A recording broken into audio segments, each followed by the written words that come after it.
Gurlu. Beren sözümde durmadım gurlu. Ya näme dip beren sözünde durmadın? Näme baştan ayağa? Baştan ayak birinci gün pul geçti dedim. Ya baştan ayak. Men näme üçin näme dip? Kime pul verdim? Hele kingden. Doğru değil mi?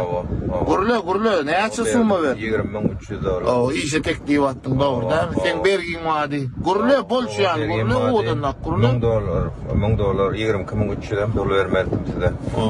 Ona ben vermedim, üçüncü güne vermedim. Bugün bir hepte geçti. Bir hepte geçti. Pul geldi, näme ettin? Pulu näme ettin? Pul ulandım. Neyle ulandın? Transporta, başka transport. Sen hakkın var mı pul ulandın? Yok, hakkım yok. Yok. Keleğine mi aldın? Keleğini ortada koyup keleğine mi soktun değil mi? Aldım. Ha? Çağağını, namusunu emmedadın, bir köpük ettin, pula çalıştın seninle. Doğru değil mi? Doğru. Ha? Şimdi men pulum haçan geliyor? 6. günün içinde geliyor. 6. gün, hayt 6. gün, şu hepten 6. gün. Şu hepten 6. günü. Ha? Yeni 3 günü. Bärik seret kurulu. Yeni 3 günü. Yeni 3 günden men pulum geliyor ha? Over kalın bergin näme bolýanyň $29.000. $29.000.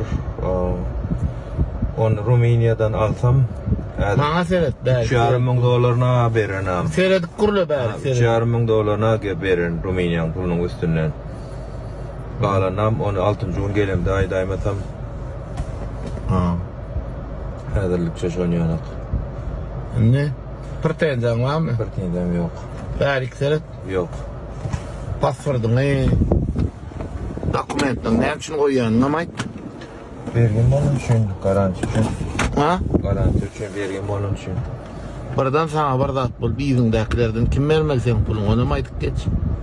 Hakyň kim halallamaly birden sana bir zat bolsa. Yok edilmem. Maňa seret, maňa seret var. Ben bir zat etmege pikir edem o ama. Yo sen etme maňa gazyklar biziňdekilerden kim bermeli men pulumy? Maňa seret, maňa seret. Ataňyň, maňa seret, ataňyň berbilýär o puly. Edilädir. Maňa seret pulu. Berbilen okuyana ýuwaş berer. Sen ataňyň zaňa dip men şol oglany bergilli bilýärmi? Bilýän. Gurlu, bäri mesele. Bilýän. Soňky Allah bilen $20.000 maýdy bilýärmi ataňyň? Bärik seret bärik. Seret bäriň. Häzir aýtma. Sereder ýa.